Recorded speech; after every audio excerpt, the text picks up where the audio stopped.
Nathalie et Arnaud ressemblent à n'importe quel touriste, mais ils n'ont pas de billet retour. Super temps. Ah, ça fait du bien. C'est Toronto, ça? Ouais, faut croire que c'est Toronto. On espère avoir l'autre côté de la médaille bientôt, parce que là, c'est vraiment... Au Canada, ils ont décidé de jouer leur avenir. À 28 et 31 ans, ils ont tout quitté. Leur famille, leur appartement de Strasbourg, pour tenter l'aventure à Toronto. C'est accueillant, le Canada? Ouais, c'est très accueillant, quand ça veut. Voilà, du coup, il a arrêté de pleuvoir, je crois. Le couple peut enfin découvrir le centre-ville. Waouh! Ici, le verre et le béton des gratte-ciel côtoient l'ancienne mairie victorienne. On va se faire des photos? Ouais. Attends, J'essaie. arrête de bouger. Non, mais bouge Tu arrives? T'es con. Oh, que d'amour. Arnaud a quitté un job dans la communication, Nathalie son poste dans la finance. Ils ont obtenu un permis vacances-travail réservé aux Français de moins de 35 ans. Un visa qui va leur permettre, comme son nom l'indique, de travailler à Toronto. On voulait une destination assez lointaine.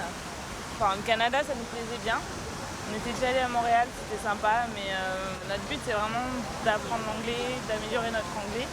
Moi, j'avais mon petit train-train, j'étais bien, on avait les copains, l'appartement. Et en fait, c'est Nathalie qui avait beaucoup plus besoin d'évasion. Et j'ai dit, je te suis, mais tu t'occupes de tout.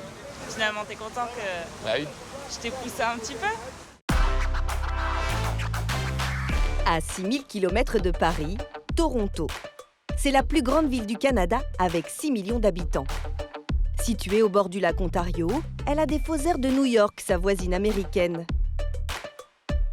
Avec son quartier des affaires, deuxième place financière d'Amérique du Nord, ses rues branchées, cool et bobo, son port et ses plages non loin du centre, elle a la réputation d'être l'une des villes les plus agréables à vivre au monde. Le célèbre rappeur Drake, le plus gros vendeur de disques de la planète, est originaire de Toronto et en est aussi l'un des meilleurs ambassadeurs.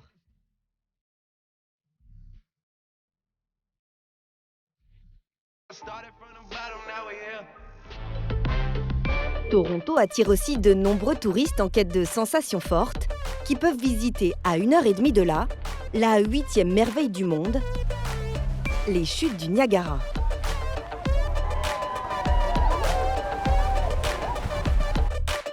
La ville attire chaque année 80 000 personnes venues du monde entier. Un Torontois sur deux n'est pas originaire du Canada. Parmi eux, près de 10 000 Français venus tenter leur chance dans la ville de tous les possibles.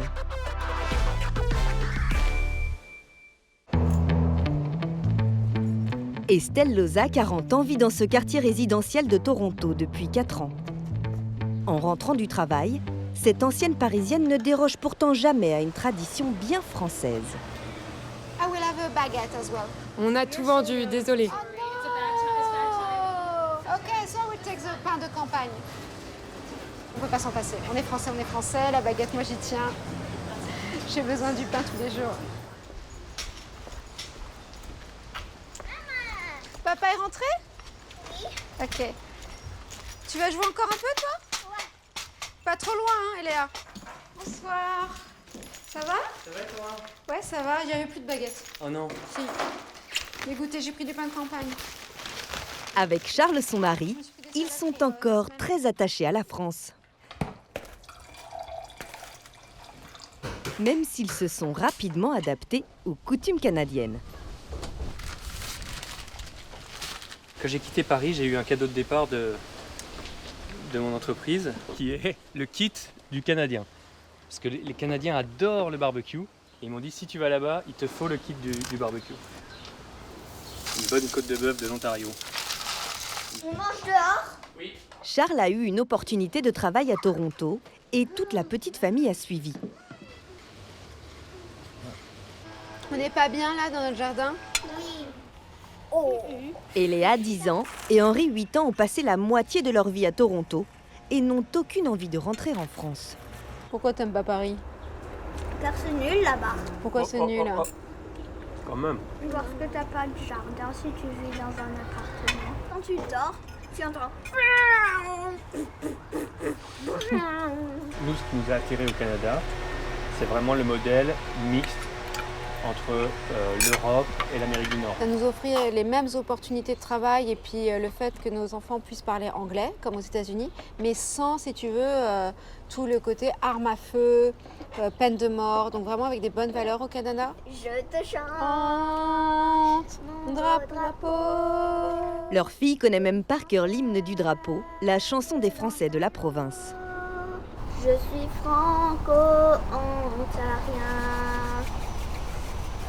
Aujourd'hui et demain. Et comment elle était cette côte de bœuf? Délicieuse. J'en aurais bien mangé une autre en fait. Allez, c'est parti Henri. Le lendemain matin, Charles accompagne les enfants à pied au bus scolaire, malgré la météo. C'est pas tous les jours comme ça, heureusement. Lavia. Et bisous toi, mon coquin. Pour le père de famille, en revanche, fini les transports en commun. À Paris, il se déplaçait en métro. Aujourd'hui, il se rend au travail au volant de sa belle voiture de sport.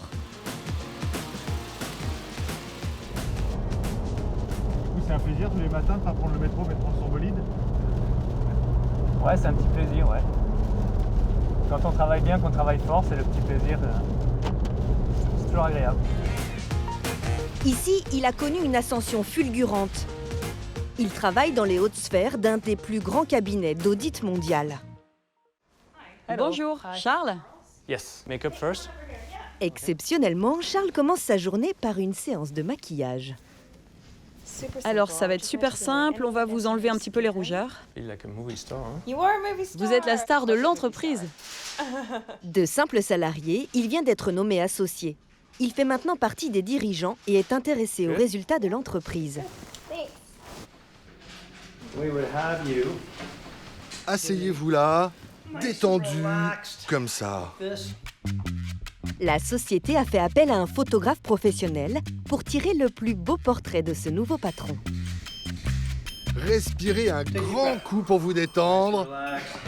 Mettez la tête à droite. Non, c'est un peu trop là. Super, super. Allez Charles, encore un peu.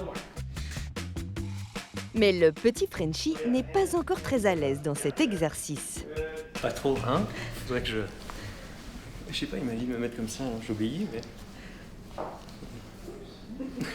Ça va être fantastique. Nous voulons qu'il ait l'air accessible, comme si c'était un mec vraiment sympa avec qui les gens ont envie de travailler.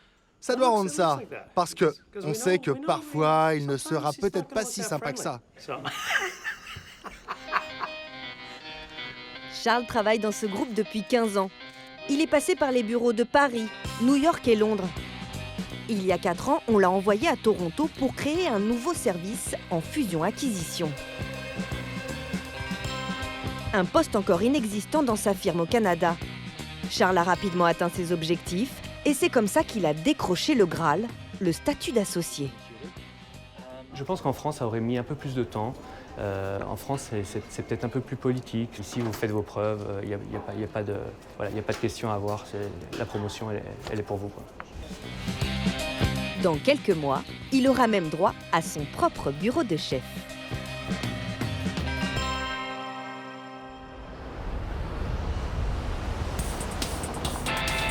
Comme Charles, ils sont de plus en plus nombreux à vouloir vivre le rêve torontois. Mais la ville n'était pas préparée à un tel afflux et manque de logements. Alors on y construit à tour de bras. Et l'immobilier flambe, plus 30% en un an. Les prix sont aujourd'hui presque comparables à ceux de Paris. Pour Arnaud et Nathalie, le jeune couple arrivé il y a une semaine, la recherche de logement risque donc d'être un peu tendue.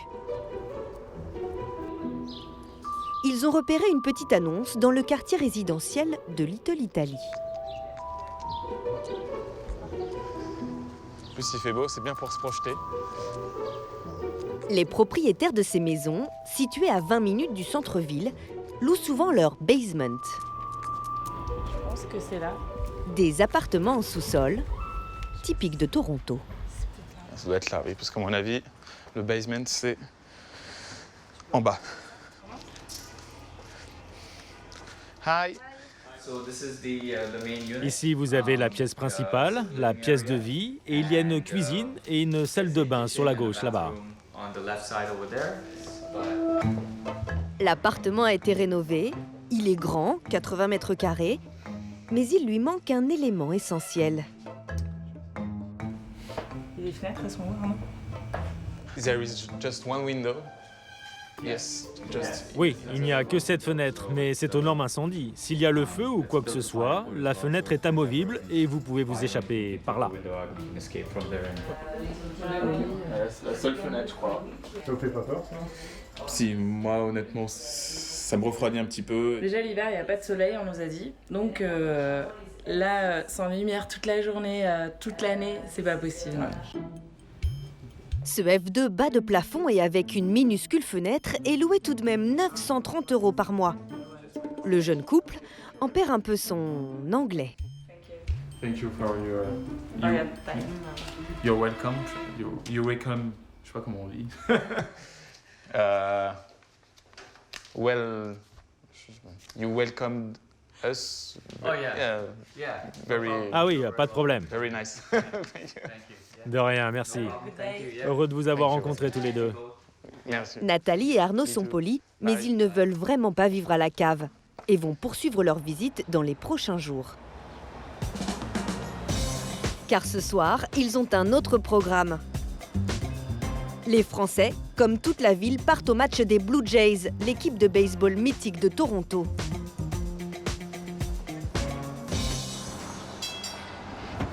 We would like to go to Rogers Center. Roger Center, we're going right there. Oui, on y va nous aussi. Going for the Jays game? Vous allez au match des Blue Jays? You guys can follow us. Vous n'avez qu'à nous suivre. Vous venez d'où? Québec, Montréal? France? De France? Oh, hey, fine. Hey, sans blague. No way. Yes. Welcome. Bienvenue. This is real French. On a des vrais Français parmi nous. Les gens sont vraiment super sympas de prime abord. Tout de suite, on est meilleurs, on est des potes.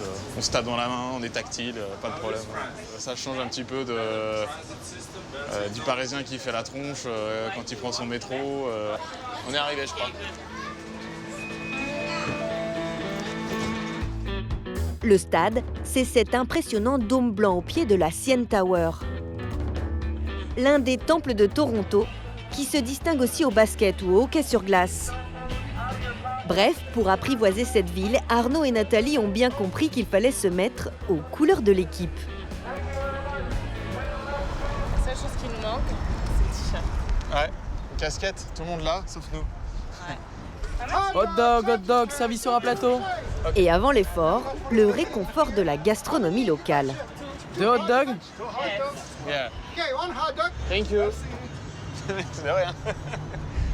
Ma petite touche française, hein. De l'oignon, surtout de l'oignon. Allez. Notre premier hot dog. Santé. Ouais, la base. What do you want on yours? C'est fantastique. Ça vaut pas un bœuf bourguignon, mais bon. Ça se laisse manger. Ce soir-là, dans ce stade de 50 000 places, les Blue Jays de Toronto affrontent les Reds de Cincinnati. Arnaud a fait du baseball au collège, mais c'est un peu loin.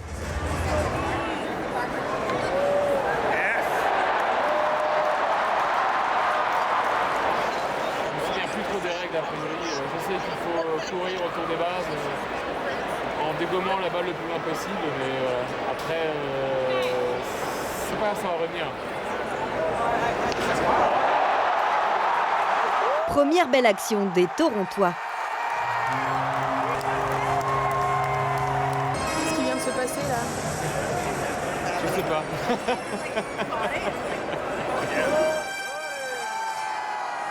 Au final, Toronto la Canadienne l'emporte largement face à Cincinnati, 17-2.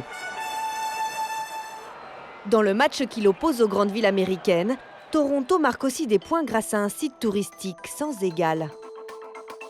De l'autre côté du lac Ontario, à moins d'1h30 du centre-ville, les chutes du Niagara. C'est la 8e merveille du monde. Ce fer à cheval s'est formé il y a 10 000 ans avec la fonte des glaciers. Chaque année, 20 millions de touristes viennent le visiter. Les plus mordus peuvent même s'offrir la vue en hélicoptère. Ce jour-là, les chanceux, Guy, Sandrine et Daniel, viennent de Corrèze.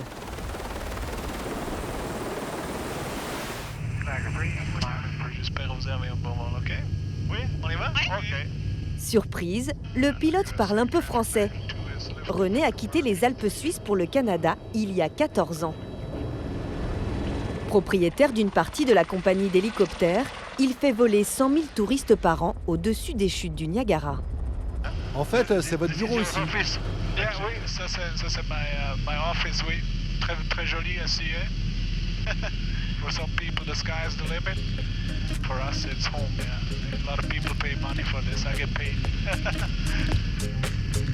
Les 10 minutes de vol coûtent une centaine d'euros, mais la carte postale, vue du ciel, n'a pas de prix pour ces touristes.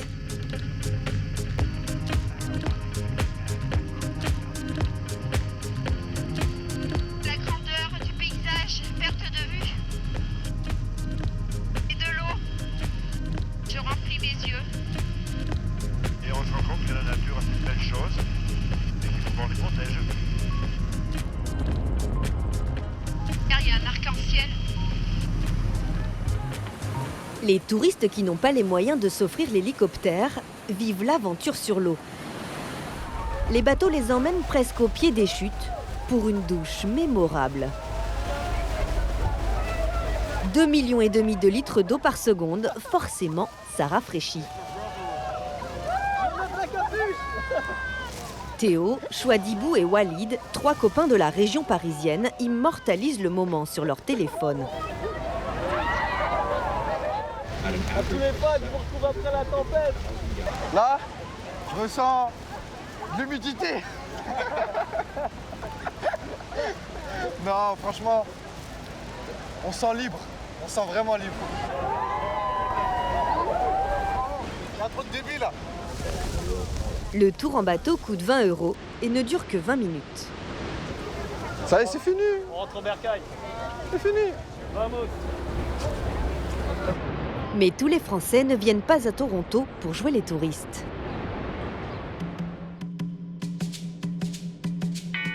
Certains ont débarqué ici avec la volonté de créer leur entreprise et conquérir le palais des Canadiens. C'est le cas de Nadège Nourian, 40 ans. Mais sous la pluie. Il est 3 h du matin et sa journée marathon commence. Nadège est chef pâtissière. Avec sa brigade, il faut sortir 1000 gâteaux en 4 heures. Ici, on prépare des pâtisseries à la française. Des mousses au miel et au citron, des desserts au chocolat, des macarons de toutes les couleurs. Et pour encore plus séduire les Canadiens, elle a même revisité une spécialité locale. Donc ça, on l'appelle le donut. C'était vraiment pour jouer sur la tradition. Ici, ils sont fans de donuts. Et donc, nous, on ne fait pas du tout ce genre de pâtisserie. Donc là, c'est vraiment le petit entremets à la française sous forme sympa comme ça. Tous ces desserts sont des créations de Nadège. Okay. And then you have to add one more. OK? La pâtissière lyonnaise a monté son entreprise en venant s'installer à Toronto il y a 8 ans. C'est dans le quartier de Queen West, l'un des plus branchés de la ville, que Nadège ouvre sa première boutique.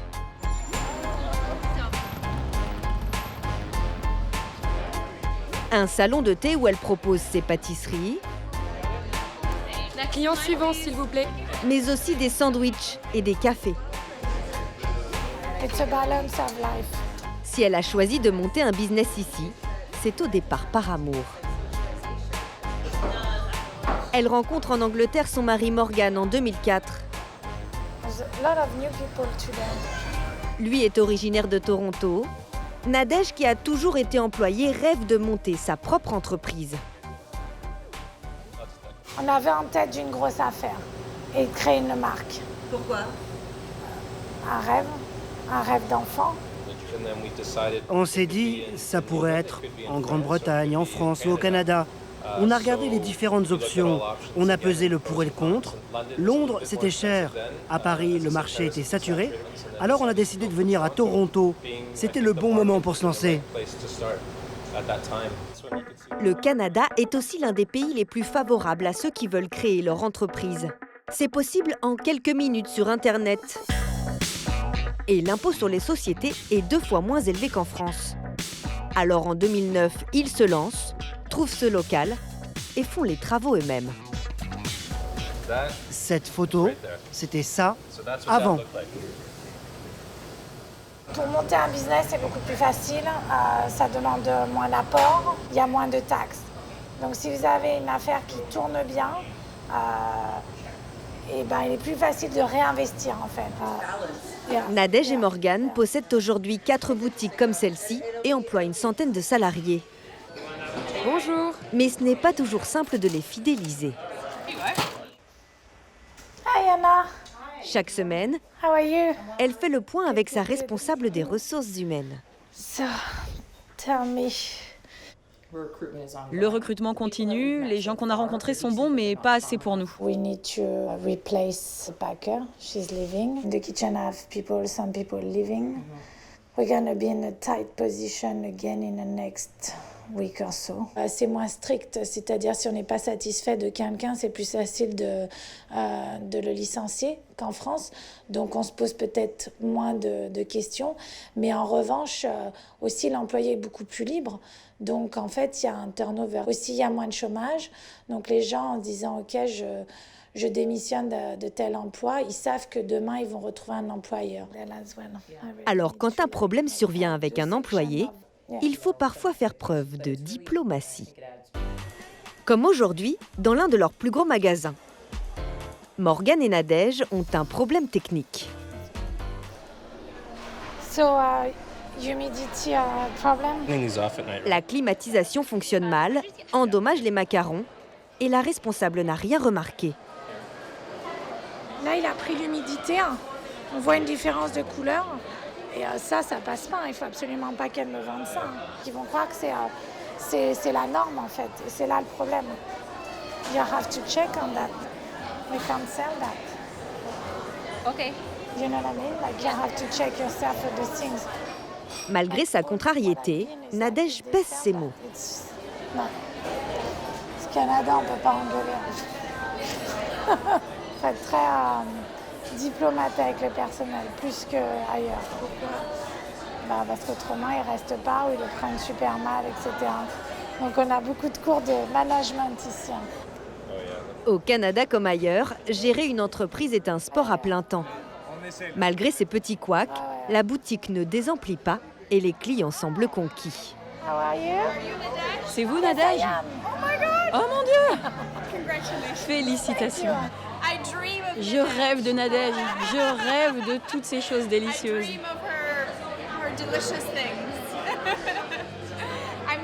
Je suis contente de ne pas habiter trop près, sinon je serais là tous les jours.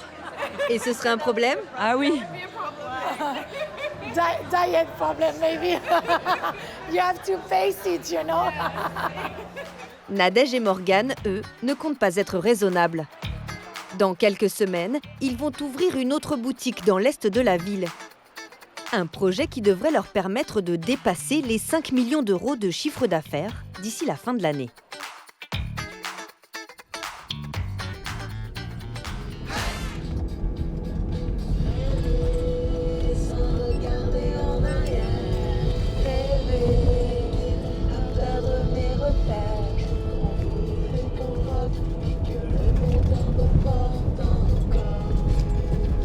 En suivant son mari Charles à Toronto, Estelle a dû totalement changer de vie. Aujourd'hui, elle est institutrice dans une école primaire. Et quand elle entre dans sa classe, elle adopte le style canadien. Quand j'arrive, j'enlève mes chaussures. Parce qu'ici, il y a des chaussures d'intérieur. Alors ça doit être, au départ, c'était sûrement à cause de la neige, mais tous les élèves changent leurs chaussures le matin. Et quand ils vont à la récréation, ils changent à nouveau leurs chaussures. Estelle ne joue pas au Lego, mais prépare un cours de mathématiques appliquées. Une activité bien éloignée de son ancien travail en France. C'est sûr que jouer au Lego, c'est pas ce que je faisais dans ma vie d'avant, non. C'est très différent. Mais avant, j'étais avocate fiscaliste, donc je gérais des dossiers, j'avais des rendez-vous avec des personnes en costume, je parlais de taxes, de TVA, d'impôts sur les sociétés. Donc c'est vrai que ça me change complètement d'environnement, mais celui-ci, je ne le changerais pour rien au monde. Avec son diplôme français, elle ne pouvait pas exercer ici. Elle aurait dû tout recommencer à zéro et repasser le barreau. Estelle a préféré retourner à l'université pour 2 ans et obtenir son diplôme d'enseignante. Je pense que c'est sûr que quand tu pars dans un nouveau pays, il ne faut pas te dire « je vais faire exactement la même chose, je vais être exactement dans le même environnement ». Sinon, pourquoi tu pars? Toronto est une ville majoritairement anglophone. Seuls 3% des habitants parlent français. Et quelques écoles publiques dispensent un enseignement dans cette langue.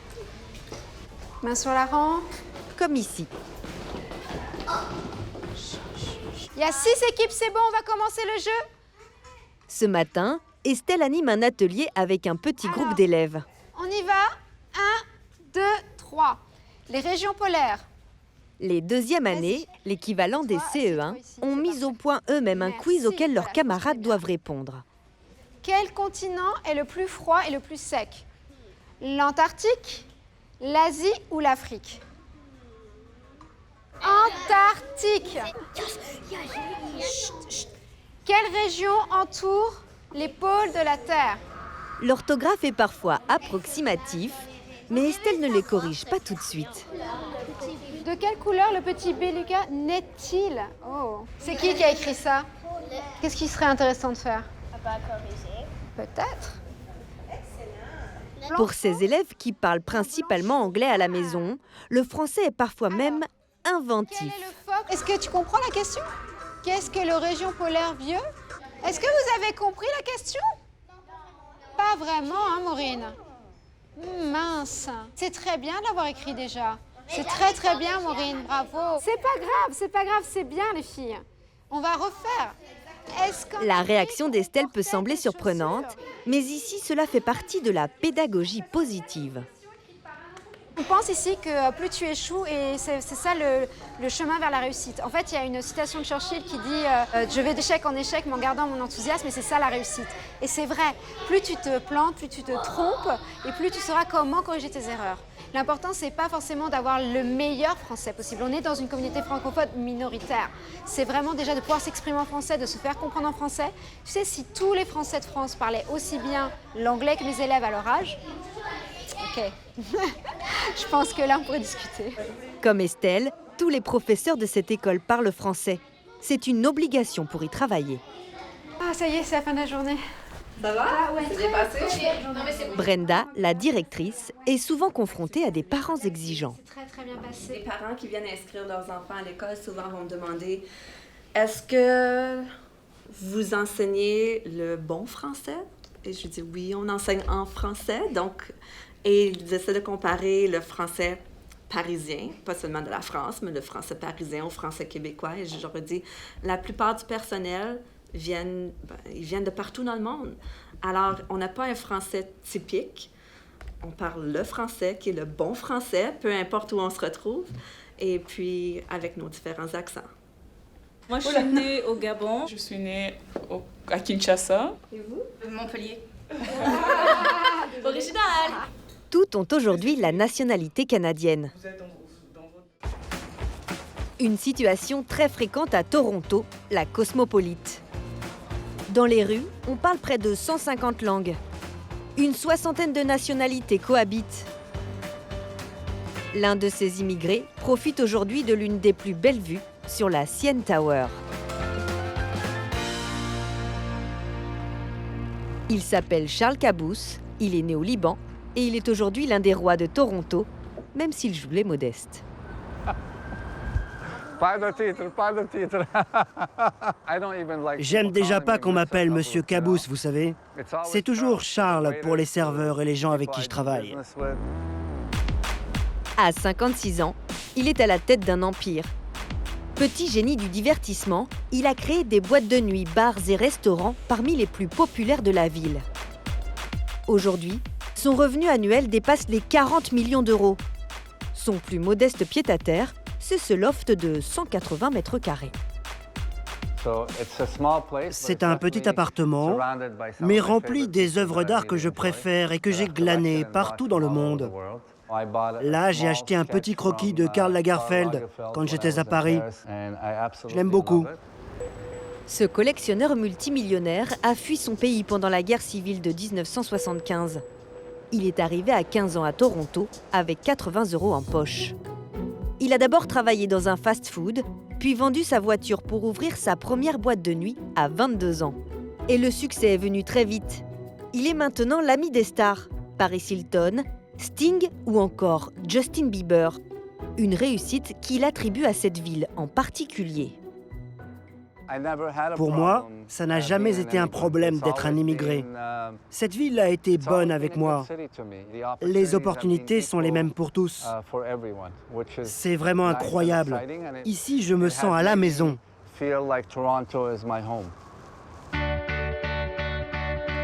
S'il est ici chez lui, c'est aussi parce qu'il possède 22 établissements à Toronto. Bienvenue au West Lodge. Il emploie 2000 personnes au total. On lance la salade de bœuf, s'il vous plaît. Comment ça se passe ce soir? Il y a du monde, beaucoup de monde. 2 salades à la pomme, s'il te plaît, pour la 101. Quelle est votre recette du succès? Travailler dur. Tenter sa chance, repousser les limites et ne pas faire la même chose que tout le monde. Charles a surtout compris qu'il fallait séduire toutes les clientèles. Après un resto Tex-Mex, un Italien de luxe ou un Chinois chic, l'entrepreneur boulimique a ouvert à Toronto un bistrot à la française. Ici, c'est comme à Paris. Salut. On a une belle verrière, de la mosaïque magnifique. Dans sa brasserie, tout est faussement Frenchy, sauf quelques serveurs bien de chez nous. Ben. So you're calling the real superstar? On essaie de suivre sa voie parce que il vient de loin et puis ça donne un peu d'espoir pour nous de s'en sortir et de peut-être un jour avoir la veste de Charles Cabous, donc ça fait plaisir. Tiens, prends un petit billet de 100 $. Tout le monde est fan du grand Charles. Qu'est-ce qui se passe? Même les policiers. Comment allez-vous, monsieur? C'est le roi de King Street. Au début de ma carrière, je travaillais devant sa boîte de nuit. Il portait de belles chaussures Prada. Je lui ai dit « J'adore tes chaussures ». Je ne savais pas du tout qui il était. Il m'a regardé de haut et il m'a dit « Qu'est-ce que tu connais, toi, le policier ?» Passez une bonne soirée, profitez de la ville. À minuit, Charles termine la tournée de ses établissements par sa plus grosse boîte de nuit. Comme chaque week-end, le Toronto Sexy semble s'être donné rendez-vous ici. La clientèle, le club, les lumières, l'ambiance. On se croirait à Las Vegas, mais vraiment Vegas. Vous allez kiffer, il faut venir.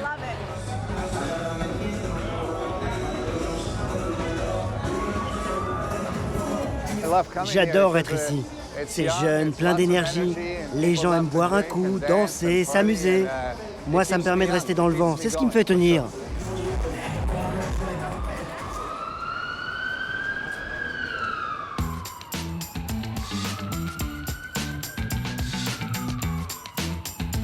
De leur côté, Nathalie et Arnaud sont toujours à la rue. À la recherche en tout cas d'un appartement à long terme et dans leur prix. Ils ont rendez-vous cette fois en plein centre-ville de Toronto, au pied de ce building au décor étonnant. C'est un appartement canon apparemment. Ouais, c'est assez impressionnant. Donc, Après, le building a l'air top, donc on va voir. Ouais. Ça a l'air... En tout cas, ça donne envie. Ça donne envie, ouais. Est-ce qu'eux auront envie de nous? C'est une autre histoire. Le couple visite seul, le propriétaire n'a pas souhaité être filmé. L'appartement est quasiment neuf, tout équipé et très lumineux.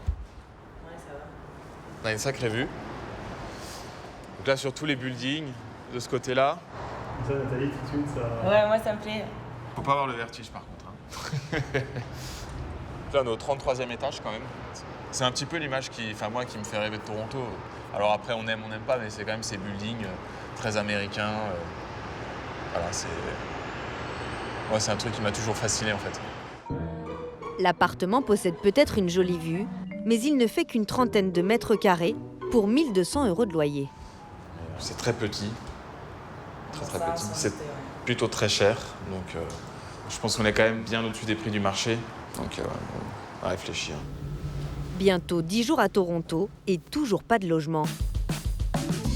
Ils vont peut-être abandonner l'idée de se trouver un appartement rien qu'à eux. Ici, la solution la plus rapide, c'est souvent la colocation.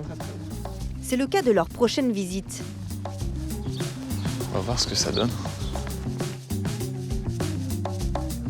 Salut. Maxence. Arnaud, enchanté. Faut que je veux faire la visite? Ouais. Maxence, 30 ans, est aussi français. Grande cuisine, tout équipé. Il partage sa cuisine, mais bonne nouvelle, la chambre à louer est au 2e étage de la maison, presque indépendante. Quand même pas mal de pièces, moi je vais me perdre ici. C'est assez grand, pour Toronto c'est assez grand. Et là c'est la chambre. Ok. Et cool. En plus vous avez... c'est lumineux et tout. Ça c'est le petit plus. Ouais, grave. Parfait pour l'été. Ah ouais. Je laisse regarder. Je me vois déjà en train de faire des burgers. Nathalie et Arnaud sont séduits. Seul problème, la chambre n'est allouée que pour 3 semaines, 500 €, le temps des vacances de Maxence. Il vivrait alors avec Idriss, l'autre colocataire, qui comme eux est de Strasbourg. D'accord. Là vous êtes en Airbnb, c'est ça? Ouais. Et en on se coupe un bras tous les jours.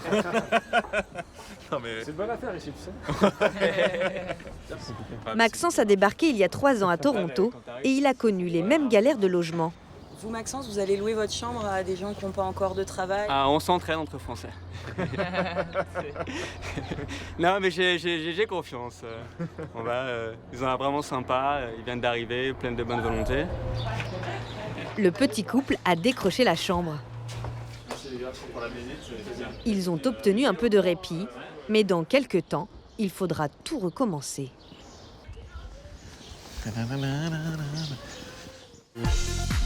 En tout cas, il y en a un qui profite de ce boom de l'immobilier. C'est Charles Cabous, le roi de la nuit. Sa nouvelle lubie, ce projet hors norme baptisé Bicha, son surnom en libanais. Le jeune chef de chantier y a investi 84 millions d'euros pour 6 ans de travaux. Ici, il y a 400 appartements, 100 suites d'hôtels, 4 restaurants, un bar, un toit-terrasse. Tout un style de vie dans un hôtel-résidence. L'ouverture est programmée dans 2 mois. Charles vient inspecter les travaux finis, ou presque. Les tests sont faits maintenant? Celui-là est fait ici. C'est la peinture laquée? C'est sec ou en train de sécher? C'est sec. Pourquoi vous mettez ces protections? On met ça à cause des traces de doigts. Voilà ce que ça donne. Ça vous va? C'est bien, mais vous m'enlevez tout ça. Quand est-ce que ce sera fini? Dans une semaine? Ça va le faire.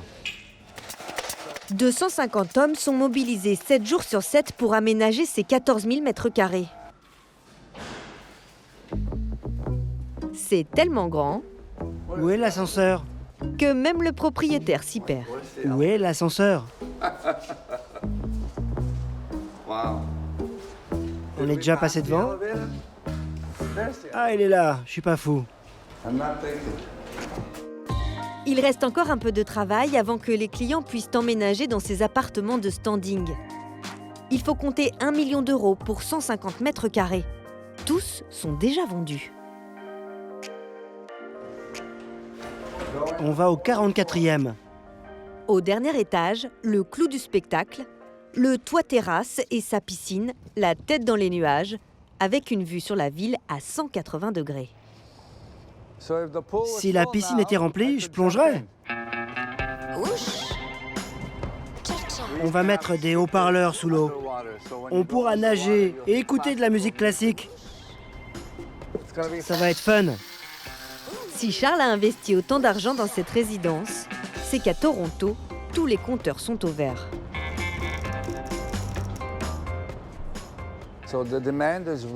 La demande est énorme. Et puis c'est une ville construite sur des fondations extraordinaires. Le système bancaire, les institutions sont très solides. Cette ville, c'est pas de la blague. Des bases solides qui donnent à beaucoup envie de construire un avenir ici. Charles le consultant et Estelle l'institutrice sont bien partis pour rester.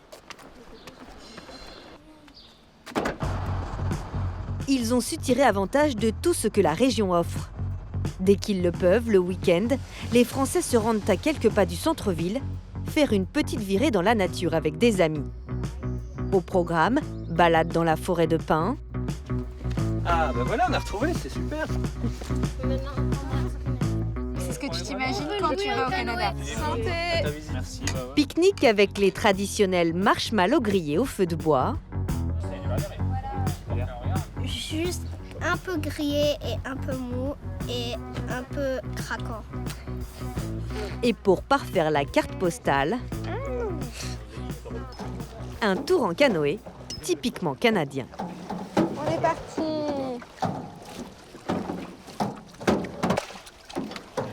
Oh là là, il nous double!